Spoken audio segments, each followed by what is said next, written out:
આજે ગુજરાતના 282 બાર એસોસિએશનની ચૂંટણી પ્રમુખ ઉપપ્રમુખ સેક્રેટરી સહિતના હોદ્દાઓ પર તીવ્ર સ્પર્ધા। ગુજરાત હાઈકોર્ટ સહિત જિલ્લાની તમામ કોર્ટમાં એક સાથે મતદાન। રાજ્યભરની કોર્ટમાં બેલેટ પેપરથી મતદાન। 1,25,000 વકીલો મતદાન કરશે। તો આજે ગુજરાતમાં 282 બાર એસોસિએશનની ચૂંટણી તો સ્પર્ધા જોવા મળી રહી છે। પ્રમુખ ઉપપ્રમુખ સેક્રેટરી સહિતના હોદ્દાઓ માટે તીવ્ર સ્પર્ધા જોવા મળી રહી છે। ગુજરાત હાઈકોર્ટ સહિત જિલ્લાની તમામ કોર્ટમાં એક સાથે મતદાન થયું। टोटल 82 लोग आ इलेक्शन में कंटेस्ट कर रहा है, जेमा president, vice president, joint secretary, secretary, treasurer और कमिटी मेम्बर्सनो समावेश है। 3000 जेटला वोटर्स है, जे हाईकोर्टना ज मेम्बर्स है, तेओ आज एमना भविष्यना 2 वर्ष माटे एमना लीडर्स कोण हशे ए नक्की करशे। सवारे 10:30 थी सांजे 5:30 पौना 6 सुधी आ इलेक्शनનું प्रोसेस चालू રહેશે। ત્યારબાદ ગણતરી 6:30 છે। જે ઓફિસ બેરર કહેવાય પ્રેસિડેન્ટ, સેક્રેટરી, તે તમામના રિઝલ્ટ આજે સાંજે લગભગ 9:30-10 સુધીમાં આવી જવાની પૂરી શક્યતાઓ છે।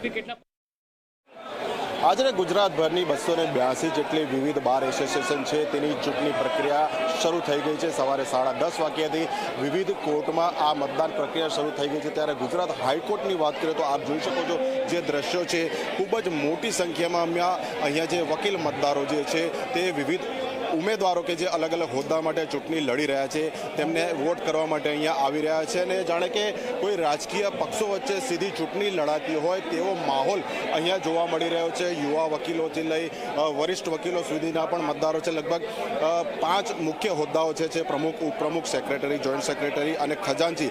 આના માટે 80 કરતાં વધુ જે દાવેદારો છે, જે ઉમેદવારો છે તે અહીંયા છે અને 2900 કરતાં વધુ મતદારો જે કે છે કે આ હોદ્દા માટે વિવિધ ઉમેદવારોનું ભવિષ્ય નક્કી કરશે। એટલે 10:30 વાગ્યાથી સાંજના 5:45 વાગ્યા સુધી આ મતદાન પ્રક્રિયા ચાલશે અને તે બાદ મત ગણતરી હાથ ધરવામાં આવશે। જે પરિણામ આવશે તે હોદ્દેદારો નિમાશે, તે આગામી 2 વર્ષ સુધી તેમના હોદ્દાની જે જવાબદારી છે તેનું વહન કરશે। એટલે જોઈ શકો છો જે પ્રમાણેનો માહોલ છે તે ખરેખર કોઈ રાજકીય પક્ષો વચ્ચે સીધી ચૂંટણી હોય તેવો માહોલ ઊભો કરી રહ્યો છે। કેમેરા પર્સન તુષાર શાહ સાથે અર્પણ કાયદાવાલા, ઝી મીડિયા, અમદાવાદ। તો સુરત બાર એસોસિએશનના પ્રમુખ માટે ચૂંટણી જંગ।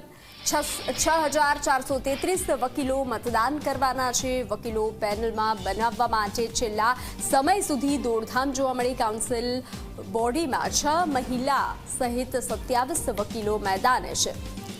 તો વકીલોમાં પેનલ બનાવવા માટે છેલ્લા સમય સુધી દોડધામ જોવા મળી હતી। સુરત બાર એસોસિએશનના પ્રમુખ માટે ચૂંટણી જંગ। 6,433 વકીલો મતદાન કરવાના છે।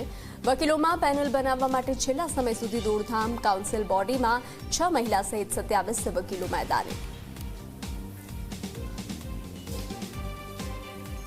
ડિસ્ટ્રિક્ટ કોર્ટમાં આજે પ્રમુખ સહિત 18 જેટલા વિવિધ જે હોદ્દેદારો છે તેમની વરણી માટેની જે ચૂંટણી પ્રક્રિયા છે તે વહેલી સવારથી શરૂ થઈ ચૂકી છે। આપ જોઈ શકો છો અલગ અલગ જે ઉમેદવારો છે, ઉમેદવારોના અહીં બેનર લગાડવામાં આવ્યા છે। વિવિધ જે પ્લેકાર્ડ છે, પ્લેકાર્ડથી જે લોકો, જે વકીલો છે તે વકીલોને રીઝવવાનો અહીં પ્રયાસ કરવામાં આવી રહ્યો છે। આપ જોઈ શકો છો વિવિધ જે ટેબલ છે તે ટેબલ પણ અહીં લગાડવામાં આવ્યા છે। વહેલી સવારથી જ જે વકીલ મંડળો છે તેમાં ખુશીનો જે માહોલ છે તે જોવા મળી રહ્યો છે। આપની સાથે અહીંના જે વકીલ છે તે જોડાયા છે।